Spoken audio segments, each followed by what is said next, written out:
So the first is by a group called Mosley, Moronic, and Katz. This is a group of scholars that tested 5 different tactics used by human service nonprofits to survive that economic downturn back in 2007. They put together this study looking at nonprofits specifically in the San Francisco area, and they asked about specific strategies. They had 2, I would say, important limitations. The first is that their tactics were provided via a survey. So they essentially said, here are 5 ideas. Tell us what you think about these. And you can see those in the table off to the right. So they sent out the survey saying, okay, you hit hard times back during this recession. Of these 5 things, what did you do? And choose all that apply. And we see that actually a lot of organizations added additional programming during the recession, but some also discontinued programming. So some expanded, others added additional earned income, and others expanded advocacy. So in reading this, we're like, well, that's really interesting, but how are you? There's just so many questions. Like, so you added a new program and you discontinued a program potentially. Were they related programs? Did you have to branch out into something else entirely? Is there mission drift? Like, we've got so many questions. And so what happened is kind of a follow-up to this. Was a study that I was involved in with 2 other scholars that wanted to understand how nonprofits got through the Illinois budget impasse a couple years ago. So what happened there was the state of Illinois in 2015 through 2017 did not pass the state budget. So they signed contracts with nonprofits saying, you've got the contract, provide these services, we'll pay you. And the nonprofits had to provide services, but they did not get paid. And not only did they not get paid, they did not get paid, some of them, for 2.5 years. So they were obliged to do all the paperwork. They had to do all of the, the evaluation, all of that stuff, provide the services. But that reimbursement, that payment didn't come. And we were just stupefied. Like, how as a nonprofit are you providing, especially human services, without actually being paid? And so we put together a study where we talked to 31 different direct service organizations in human services, and then also umbrella nonprofits to try and understand how it was that they made, how did you make this magic happen, seriously? So we conducted these interviews. We used their 990s. We looked at news articles. We looked at their annual reports. And this kind of gives the breakdown of some of the characteristics of some of the organizations that we talked to. Out of curiosity, when I say the word umbrella organization, what does that mean to you? Just shout it out, because I can't see if anyone's got their hand raised. It is totally okay.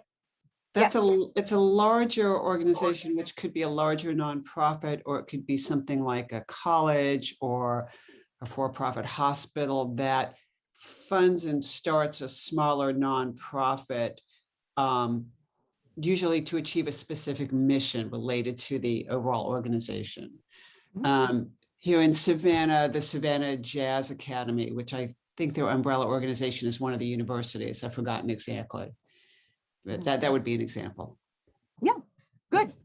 It's a non-technical term, so there's definitely a lot of possibility in there. And so we specifically want it. So it's talking about, like you just mentioned, an organization that has an almost network management role, whether they are providing fiscal sponsorship, or some kind of capacity building, or in our instance, they were industry organizations. So in many places, so for example, say that you are a domestic violence shelter, and there are other domestic violence shelters in nearby towns. Most of your day-to-day is spent on actually providing services to prevent or provide service to domestic violence victims. But you're aware of the fact that you need to be conducting advocacy, that you need to be making sure that your cause is on the minds of your elected officials, but you don't have the capacity to do that as a single organization. So instead, there will be another nonprofit, like you mentioned, that is a membership organization for these direct service providers that can take on a lot of these network level tasks, such as education, advocacy, and coordination.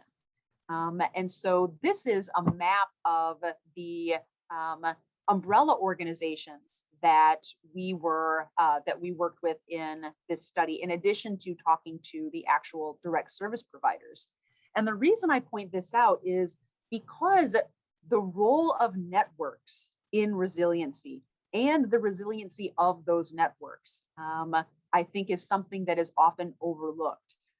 So I want to be sure they've got kind of a continued presence in the conversation, and especially in terms of how these organizations got through this particular crisis.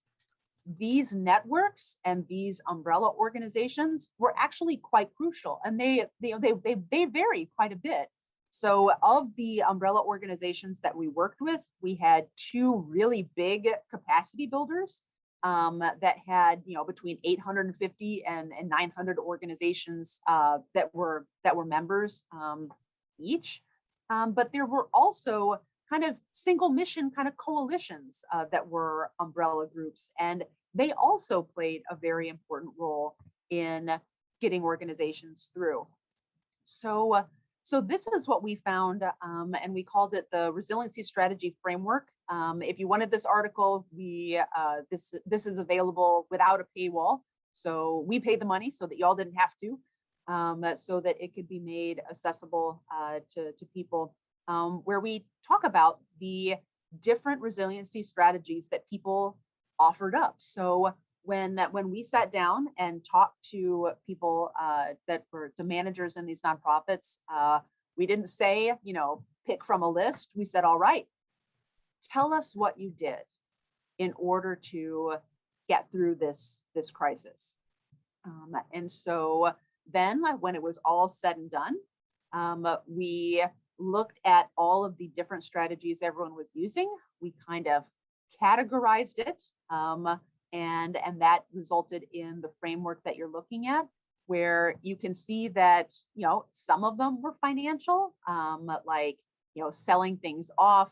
There was an organization that had to sell off a building but there were also non-financial strategies, and quite a few, whether it was, trying to, because you couldn't pay staff, having to kind of get creative with incentives and recognition. So non-monetary staff rewards, parking spaces were big if you were in a city, or doing things like outreach, having to increase fundraising. For the program itself, there were often hard choices about whether or not to increase a wait list, or whether to, because you couldn't really expand capacity, whether to increase the wait list, decrease quality, or the number of services, especially in human service provision. There are a lot of wraparound kind of things that you may not always get reimbursed for. Some of those went by the wayside. or things that were about leadership, what you could do as a manager in order to get the organization through this. And some of that was strategic action with partners like the business community, or just things like planning. And that's something that we're going to talk about a lot in terms of the many of these strategies rely on your ability to prepare ahead of time. And so just like that kind of loop that we were talking about earlier, not as complicated, but there definitely is this cyclical component to being resilient. Preparation, response, and then preparation for kind of the next one. And just to give you another kind of, this is a different study that came out of the same group, looking at the not necessarily the individual kind of management strategies that people were using, but instead we looked at whether the nonprofits chose to keep fighting for money in the legislative arena. So whether or not they kept going to the state house and trying to influence their legislators, or whether they kind of cut bait on working with the legislator and moved it to the courts. So the type is kind of small here, but this is another decision where the umbrella groups actually had a really large role, because there wasn't a lot of movement organization by organization. So it wasn't that one nonprofit would decide to move to the courts. More often, it was a nonprofit that would be a part of the membership organization, and there would be an in-depth conversation within the membership organization about what the organization as a group, as a collective, should do. And that movement then could then be informed by the resources and advocacy and research of the umbrella organization. And so the ability to make this kind of strategic move in order to increase the resilience of the sector, that was something that was empowered and enabled by the creation of these networks before the crisis even happened. So no one really joined the membership organization thinking that they were going to need to lobby the state because they hadn't been paid in 2.5 years. But the fact that they had built these networks really helped move things forward when it came time to shift things over to the courts and try and press for money.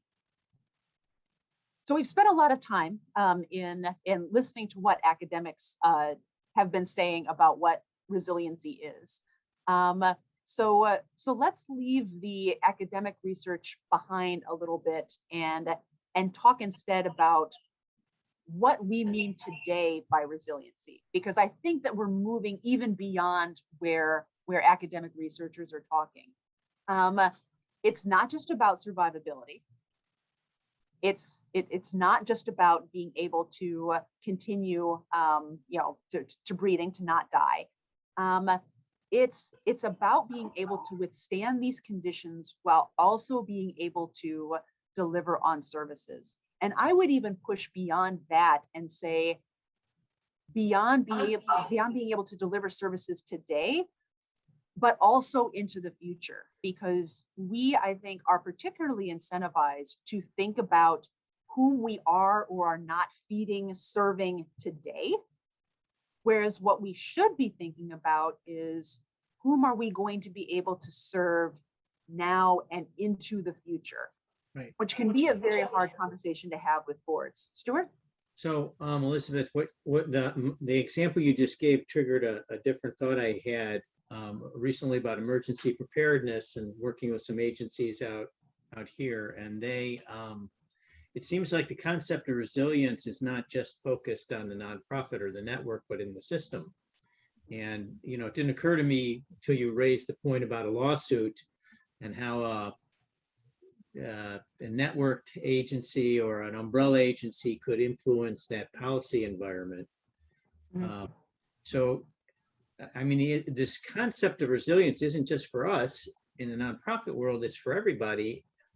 react to each other. And Mhm.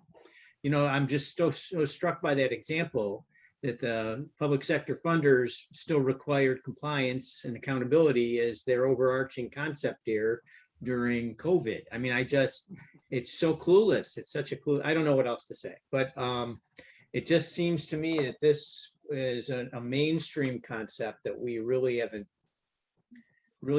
worked its way into consciousness, Mhm. And I think that we're getting there. I think that one of the benefits of the COVID situation is that it has caused the thinking about resiliency, whether in terms of nonprofits or whether in terms of just society in general. I think that we have been having that conversation a lot more often recently. So not a whole lot of good things I would say have come out of COVID. Like I don't think COVID, yay, but I do think the fact that that so many people have been brought to this conversation, that it is definitely a positive. And yes, the movement to the courts, especially because most of those movements were successful. The nonprofits, I remember talking to one of them and hearing like, we never would have thought to sue the state, us. We are so glad that we were part of a network that had the ability to do this, because we tend to think about our own organizational resiliency. We're actually the surrogates almost. We are the service providers for an entire group of people, our service recipients. So our resiliency is never just going to be ours. It's also going to be theirs. So there is this, this outward resiliency where we're talking about networks, but we can't ever forget that, and that's what's tied to our why. So resiliency is always a systemic concept for us. And so, and did I hear someone about to talk a second ago? Okay, I just don't want to cut anyone off for if they have something to say, but I can only see 4 of us when I'm presenting. So do feel free to speak up. So the ability to withstand adverse conditions while delivering services through time, I would even add, if that doesn't sound too corny, I think is the definition of resiliency that we are working with. Surviving, self-awareness, slack, flexibility, innovation. We've touched on a lot of words that are all a piece of this picture. But we're going to start kind of teasing this out into the 2 component pieces of preparation, where the key to preparation is going to be the concept of slack.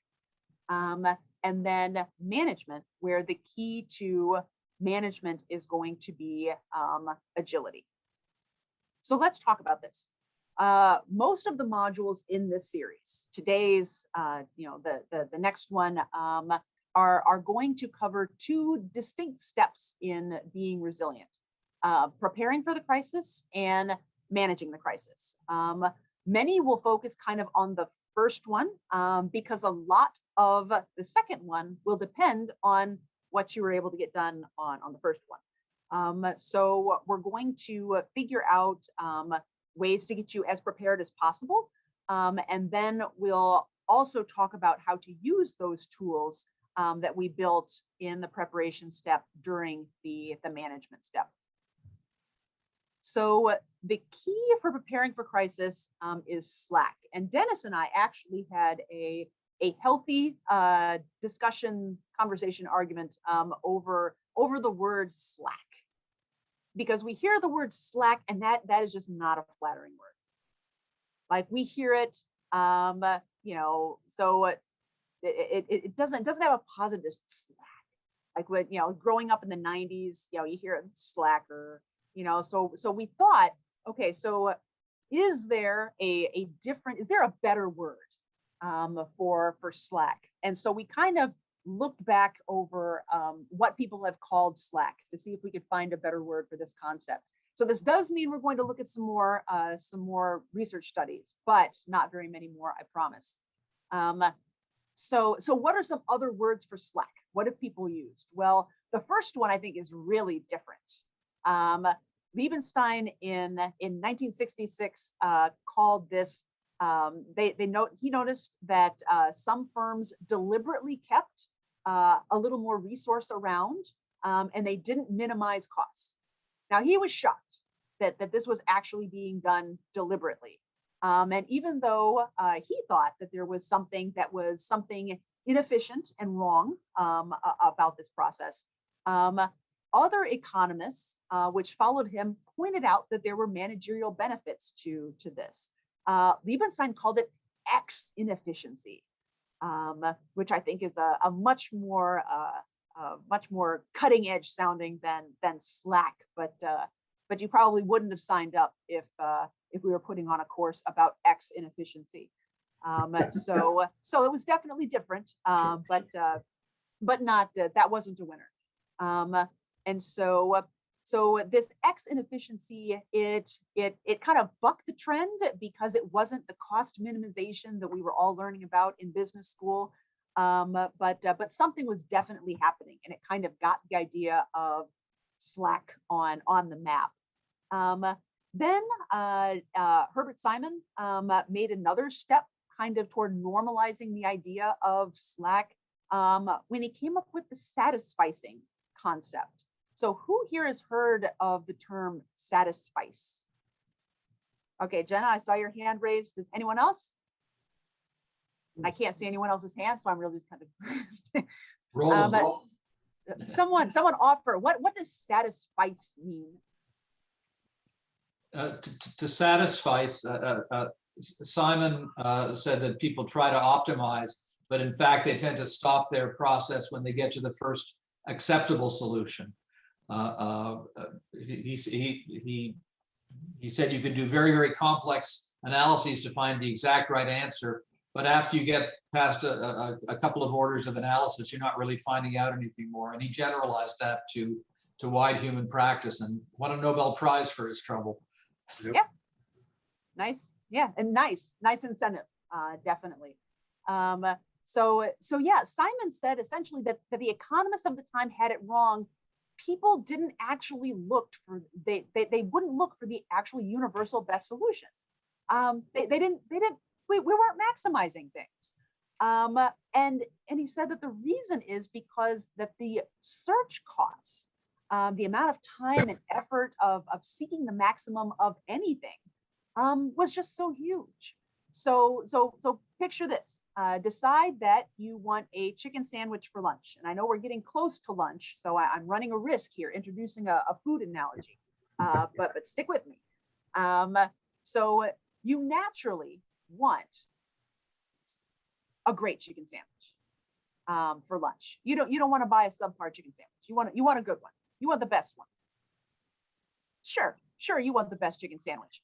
But are you going to research and test every chicken sandwich place within a 30-minute drive of you just to make sure that you locate the absolute best one? Probably not. You're probably going to be happy with doing a little bit of information searching. Maybe you'll open Yelp. Maybe you've got some heuristics in there. I know this place, or I tried that place before and its other sandwich was terrible. You have some decision rules that are going to get you to a place that is good enough to try. And so this is what satisficing is. It means that most people in most organizations are not going to invest the effort that it takes to be perfect. It is a combination of satisfy and suffice. So you'll spend some time and energy looking for information, but you're not going to spend all of it. You're going to conserve some of your own personal resources for another use.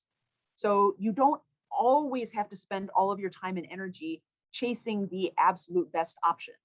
And so this kind of sounds like common sense. Like, of course, you're not going to spend the rest of your day looking for the perfect chicken sandwich. But it was revolutionary at the time because maximizing things, whether we're talking about profits or money or happiness, was how economics had explained human behavior, and that included management.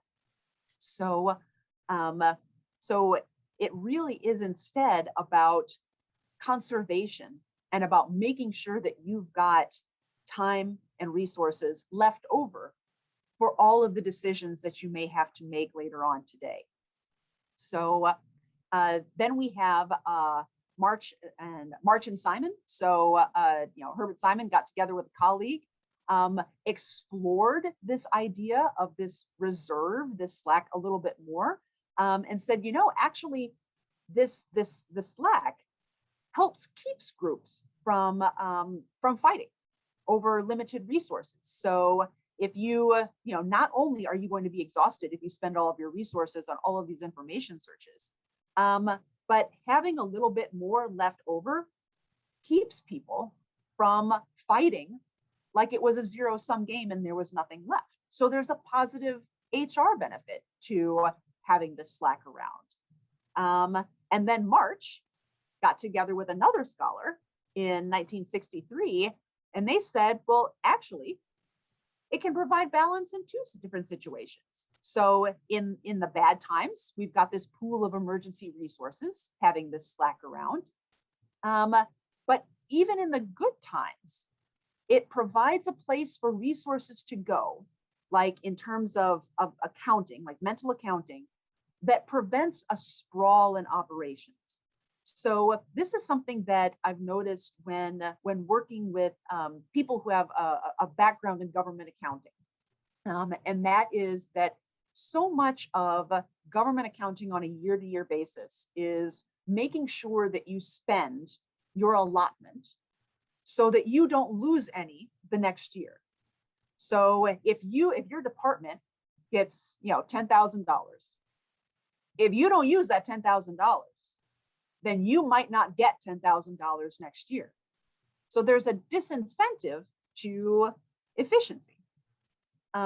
So what Sire and Merge said was that essentially having this leftover, having a reserve, allows you to say, well, this money, this resource is going into the reserve with a label, and that will keep other operations that you've got going on from finding ways to absorb that slack, because slack isn't extra.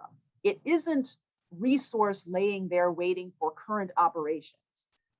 It is instead a deliberately purposed something that should be protected in an account, and that way it can be used for some other time.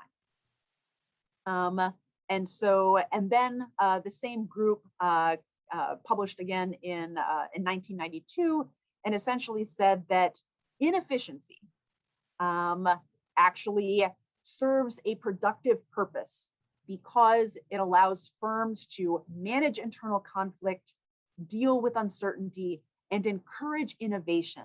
And this is where we start seeing the introduction of the I word, another word that we see a lot of that can mean a lot of things, and that is innovation. Without slack, it can be very difficult to have the time to innovate. Think back to that crazy hauling loop where we had the part that Stuart pointed out, where it was really inefficient figuring out how to do things a new way. But that finding out how to do it in a new way was absolutely necessary to being able to continue to provide services.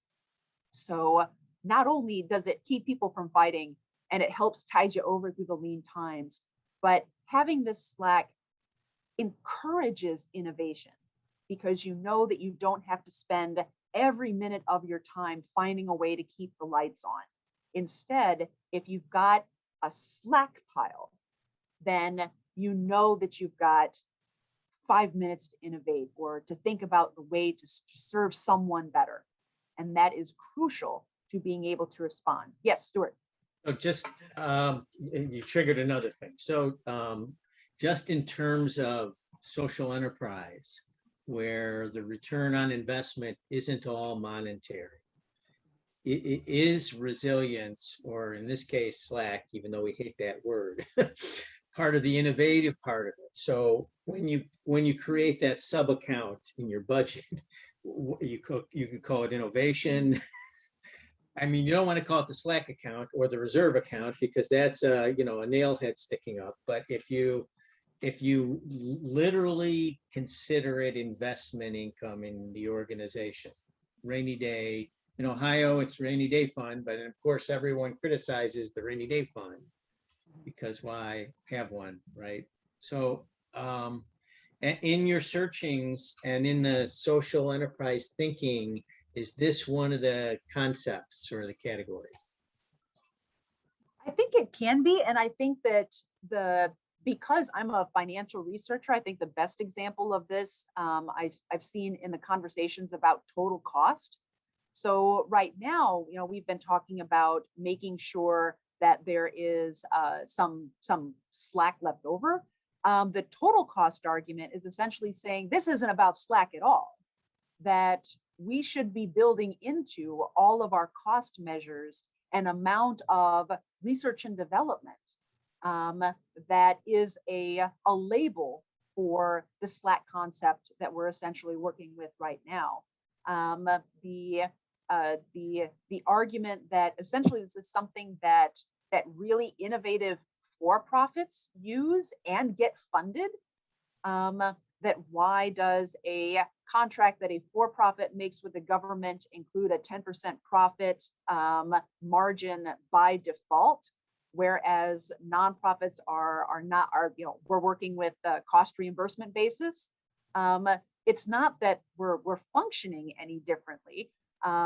There's, sure, they have to send some money to their shareholders, but if research and development is universal across organizational types and whether or not you've got a tax exempt status, then that should be something that we should be including when we figure what it costs, just like we would any other indirect costs, like keeping the lights on in headquarters.